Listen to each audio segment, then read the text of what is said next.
안녕하세요. 경제 읽어주는 남자 김광석입니다. 반갑습니다. 금리 인상 시작되나 하는 걱정들을 하시는 분들이 많이 계십니다. 이게 또 다른 우리 경제 주체들의 부담으로 작용되지 않을까 하는 우려도 많이 하고 계십니다. 세계 경제가 시험대에 놓였다라는 표현을 인용하고 싶습니다. 세계 경제가 나름 회복되는 국면이었다가 중동 전쟁의 발발로 그 기존의 경로가 완전히 꺾여 들어가는 모습이죠. 실제 세계 경제가 시험대에 놓였다라는 이 표현은 지난 OECD 경제 전망 보고서의 부제입니다. Testing Resilience. 나름 회복되는 국면이었는데 그 회복되는 국면이 완전히 표현으로는 entirely erased라는 표현까지 썼습니다. 완전히 회복되는 그 국면, 기회조차 완전히 지워졌다. 이런 표현인 거죠. 제가 이 OECD 경제전망 보고서를 보여드릴 때 갑자기 교차되는 그 사진이 있어요. 제가 2022년에 경익남 여러분 시그니처 이 강의에서 OECD 경제전망 보고서 소개할 때 이 그림을 보여드렸었거든요. 갑자기 이 그림이 다시 떠올라가지고 22년 당시에 그 PPT를 찾았습니다. 이 모습이 뭐냐면요. 러우 전쟁 당시 유러피언 국가들이 유럽의 에너지가 러시아의 의존도가 심했었으니까 러시아로부터 에너지 공급을 차단하는 경제 제재를 가하면서 에너지 수급에 엄청난 차질이 빚어지고 그러면서 전력 혹은 에너지를 아껴 쓰기에 이릅니다. 그러면서 보시는 것처럼 이 라디에이터를 틀어놨으니까 몸을 가까이 손을 얹으면서 붙였죠. 근데 라디에이터를 세게 틀었다면 손을 올릴 수가 없죠. 그러니까 이 그림의 모습은 뭐예요? 라디에이터를 세게 틀 수도 없는, 그래서 너무 추운, 그래서 내 몸을 라디에이터에 가까이 붙여야만 하는 그런 모습이지 않나라고 저는 해석을 했는데, 이른바 paying the price of war. 그 전쟁의, 이건 가격이 아니라 대가라고 해석하는 게 좋을 것 같아요. 그 전쟁의 대가를 지불해야 된다라는 것이죠. 그래서 유러피언 국가들, 또 미국, 인플레이션이라는 막대한 쇼크를 경험했었던 22년 러우 전쟁에 따른 그 영향. 물론 그 전에 코로나19 때, 팬데믹 때 엄청나게 풀었던 유동성과 또 코로나19 팬데믹 말미에 엄청나게 급증하는 보복적 소비, 보복 소비와 이런 것들이 러우 전쟁과 만나면서 41년 만에 고물가를 만들었지만 어쨌든 전쟁도 국제 유가를 급등시키는 하나의 중요한 요인이 되었기 때문에 우리는 22년에 그 모습이 다시 회고되는 시점이지 않나라고 생각을 해봅니다. 최근 더 이코노미스트 표지에는 보시는 것처럼 트럼프 대통령이 전쟁을 벌이긴 벌였는데 앞을 안 보고 벌인 것 같다라는 뉘앙스의 그림이 올라와 있고요. 방금 말씀드렸던 것처럼 기존에는 경제가 나름 회복되는 국면이었는데 AI, 반도체를 중심으로 말이죠.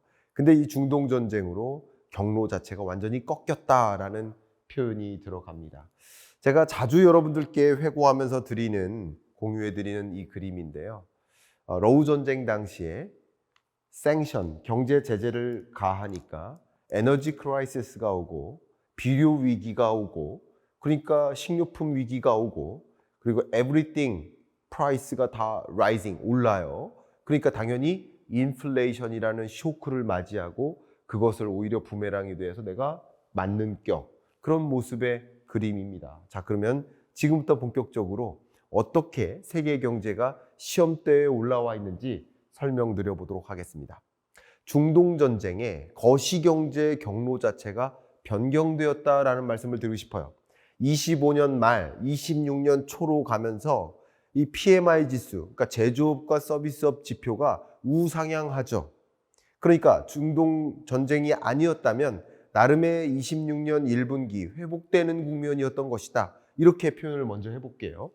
그리고 이 회복을 만드는 몇 가지 변수가 뭐였냐면 미국을 중심으로 한 이 상호관세 혹은 그 밖의 실효관세율이 이미 25년의 정점을 찍고 하향 안정화된 추세였어요.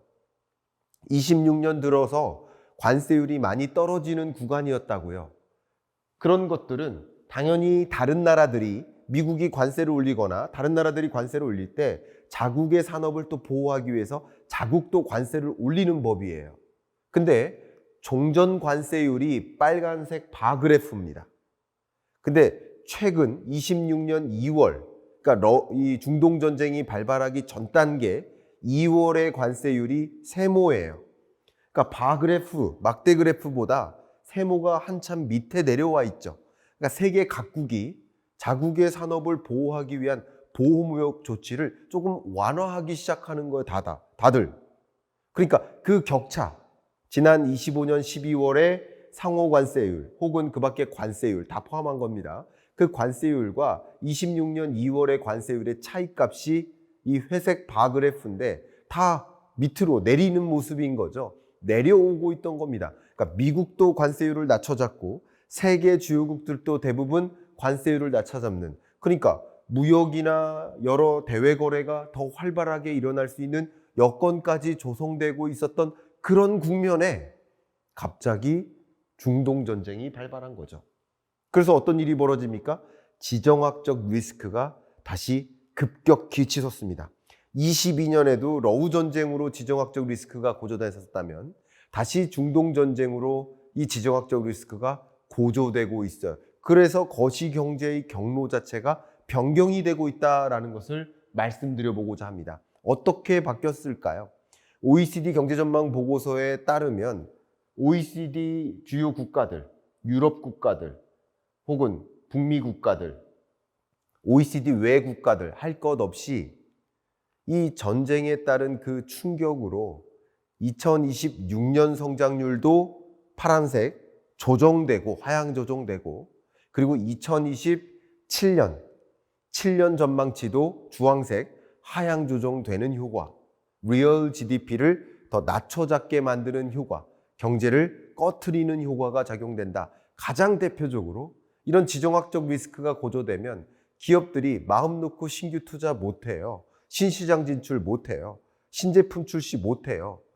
데이터 센터 지려고 계획했었던 거, 그거 계약 해지시켜요. 이런 현상들이 거시경제의 경로 자체를 바꾸어 놓는 거죠. 역시 물가는 어떻습니까? 반대로 상승 압력을 줘요. OECD의 아메리카 국가들, OECD 회원 중 유럽 국가들, 할 것 없이 아시아 국가들 전반적으로 물가 상승 압력을 준다는 거죠. 그래서 오히려 물가 상승률이 안정화되는 추세였는데 각국의 목표 물가 수준에 부합하게 떨어져 주고 있던 참이었는데 다시 물가 상승률의 경로를 바꿔서 급등시키는 현상, 인플레이션을 우려케 만드는 현상이 야기된 거죠. 중동 전쟁이 거시경제의 경로를 변경시켰다라고 의견을 드리겠습니다. 특히 중동 전쟁에 거시경제에 미치는 영향을 지금부터 하나하나 들어갈 때 거기에 교두보처럼 역할하는 것이 에너지 가격 폭등이에요. 제가 영어 표현을 그대로 가지고 왔거든요. OECD의 표현입니다. surged라는 표현을 썼어요. 그러니까 에너지 가격이 완전히 급등했다, 치솟았다 이런 뜻인 거예요. 근데 왜 그렇게 됐습니까? 가장 대표적인 게 호르무즈 해협을 통과하는 크루드 오일이나 혹은 정제된 오일이나 다 마찬가지인데요. 보시는 것처럼 이게 하루 물동량인 거예요. 호르무즈 해협을 통과하는 일일당 물동량. 그 일일당 물동량이 26년 들어서 급감했죠. 그러니까 이렇게 호르무즈 해협을 통과하는 선박의 수가 전쟁 전에는 빼곡하게 하루 약 95척의 배가 지나다가 지금은 3척밖에 안 지나고 그 3척은 중국향인 거예요. 인도향인 거예요. 그리고 나머지 배는 아예 통과를 못해요. 호르무즈 해협 거의 봉쇄 단계인 거죠. 이런 것들이 공급 쇼크를 가져다 주는 것이다 라고 말씀드리겠습니다. 그래서 나타나게 된 우리가 받아든 성적표는 뭐예요? 국제 유가의 급등이죠.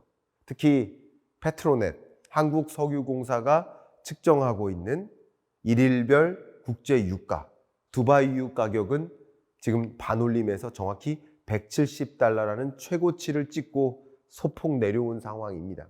이렇게 국제 유가가 이미 급등했기 때문에 여기서 더 오랜 동안 이 자리에서 맴돈다면, 국제 유가가 높은 수준에서 더 오랫동안 맴돈다면 이것은 우리에게 심각한 거시경제적 충격을 줄 수도 있겠죠. 그것을 지금부터 하나하나 들여다보려 하는데, 두바이유 아니우고도 브렌트유도 이미 많이 급등했어요.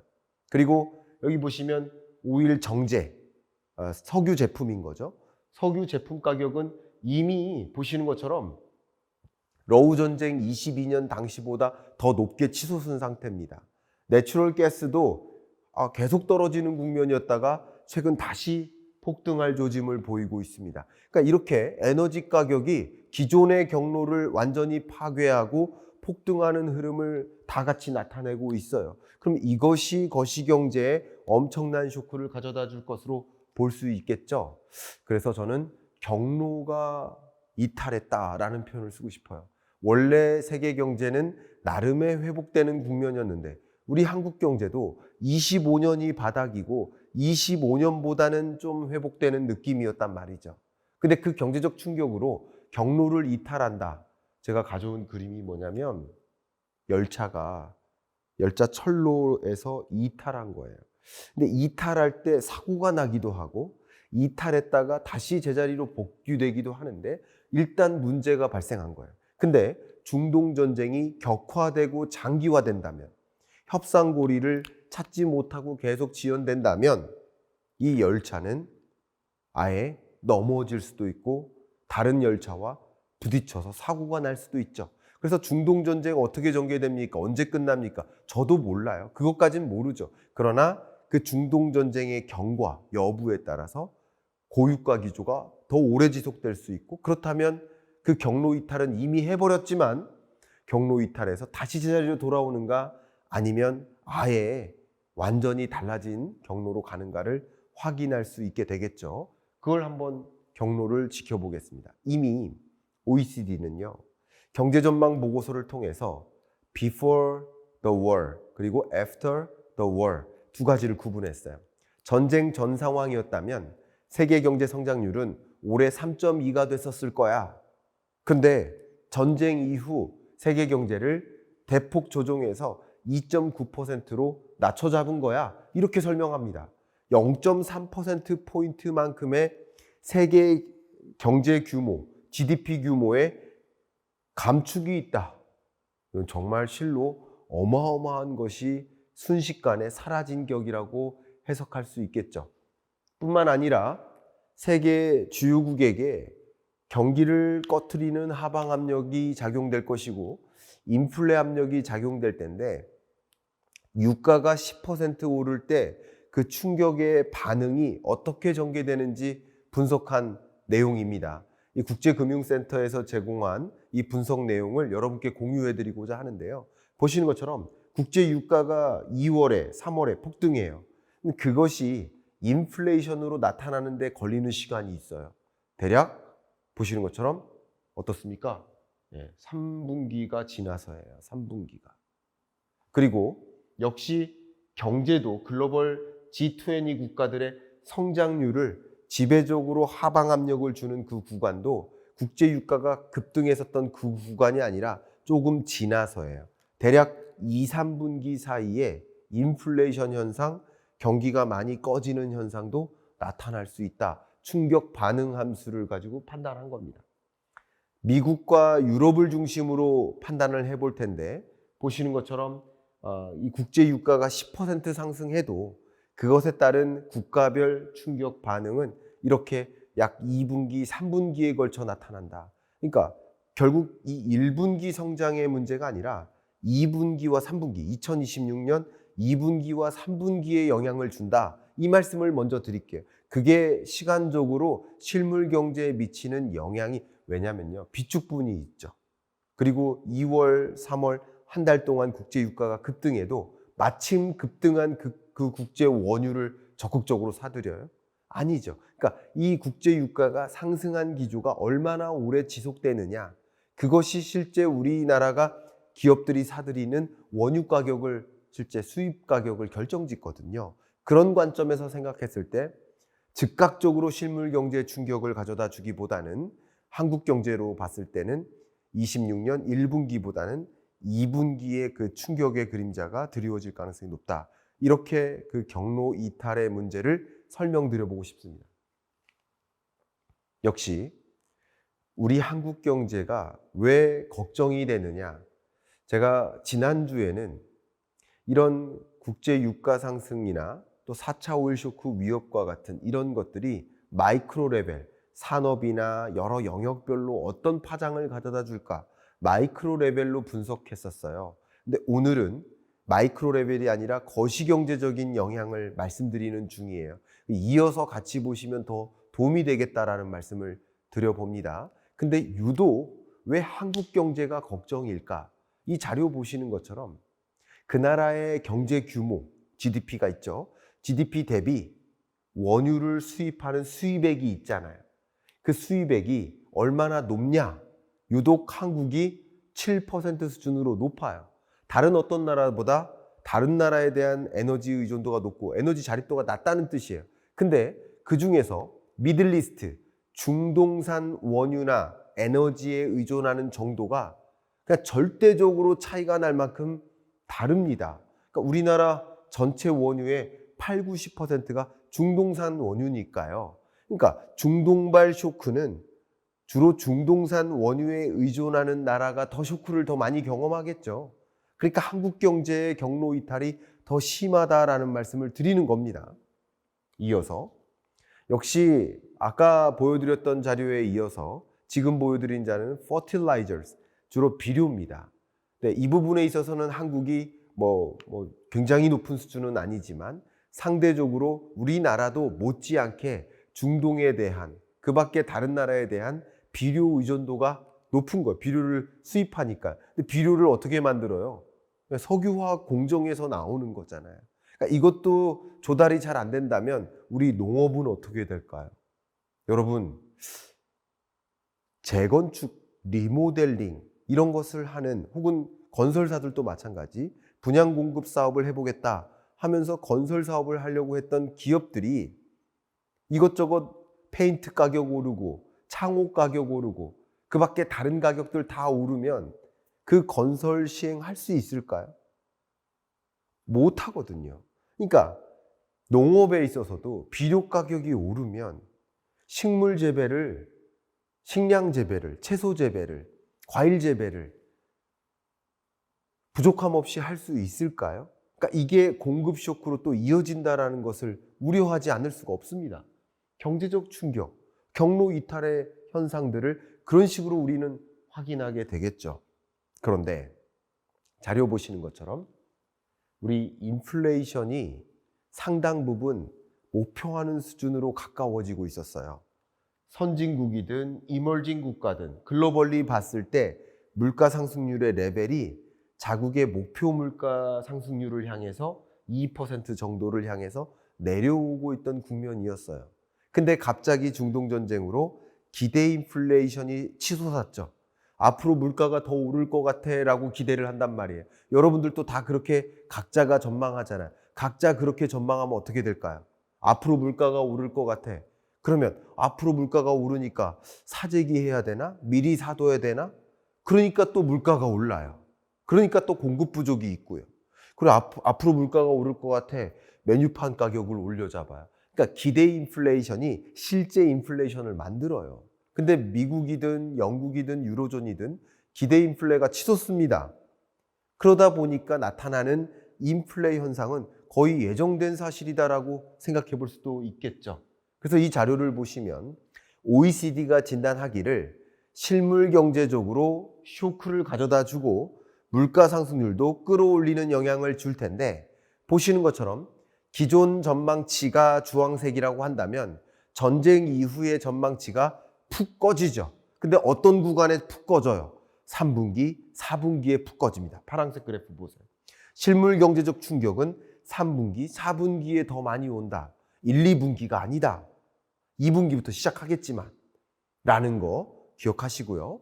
또 물가 상승세를 더 자극할 텐데 26년 1분기에요, 2분기? 2분기입니다. 2분기, 3분기에 물가를 자극한다. 중동전쟁이 없었다면 주황색처럼 물가 상승률이 상당히 하향안정화될 수 있었을 텐데 그 기회를 아까 설명드렸죠. entirely erased. 완전 지워진 거예요.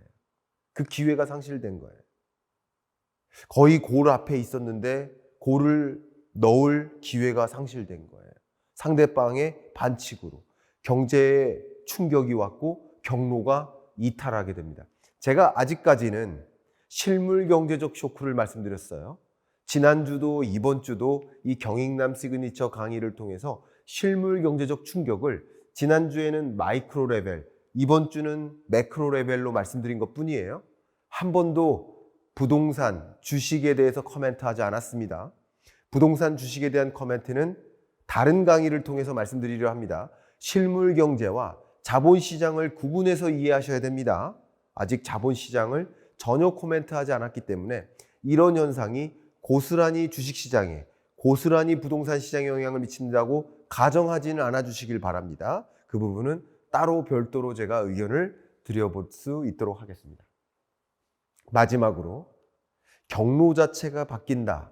그 경로는 제가 그동안 누누이 2020년에서 21년은 금리를 제로금리로 끌어내리는 완화적 통화정책, 완화의 시대. 22년에서 23년은 대대적으로 물가 잡기 위해서 금리 인상하는 긴축적 통화정책의 시대, 긴축의 시대. 20년, 21년 완화의 시대, 22, 23년 긴축의 시대. 그리고 24년 중반부터는 세계 대부분의 나라들이 점진적으로 금리를 자국이 생각하는 중립금리를 찾아 조정해 나가는 금리의 방향을 바꾸어 나가는 피벗의 시대라고 말씀드렸습니다. 근데 이렇게 말씀드렸던 금리의 경로, 저의 금리의 전망 자체가 뒤틀릴 수 있다. 경로를 이탈할 수 있다. 통화정책 기조도 변화할 수 있다라는 말씀을 드립니다. 왜냐하면 인플레이션이라는 것이 발생한다면 일본은 기존에 생각했던 것보다 더 강하게 금리 인상 기조로 갈 수 있다. 원래 목표했던 기준금리가 1.5%를 향해 가보자 했다가 목표 기준치가 2%를 향해 가보자 하면서 일본의 금리 인상 기조가 함께 맞물릴 수 있겠다. 이 부분 말씀드리고요. 유로존 같은 경우는 오히려 26년 들어 금리 인상을 단행할 수도 있다라고 의견을 드리고요. 미국 같은 경우는 금리 인하가 이미 끝나버렸다. 3.75%의 기준금리에서 더 이상 추가 금리 인하가 어려워졌다. 영국도 당분간 26년 동안에는 금리 인하가 어렵겠다.